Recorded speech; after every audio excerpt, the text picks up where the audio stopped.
नुआ संसार तोते अभिनंदन तो चल बाटरे झरफुल चंदन तो चल बाटरे झरफुल चंदन समयर चक्का भौरी घुरे घुरे फुले कांदनालो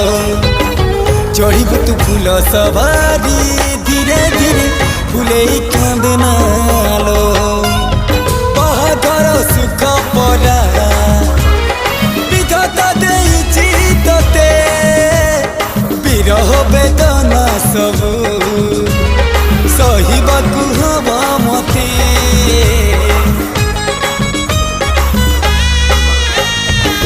सिंथी तो रहेला सिंदूरी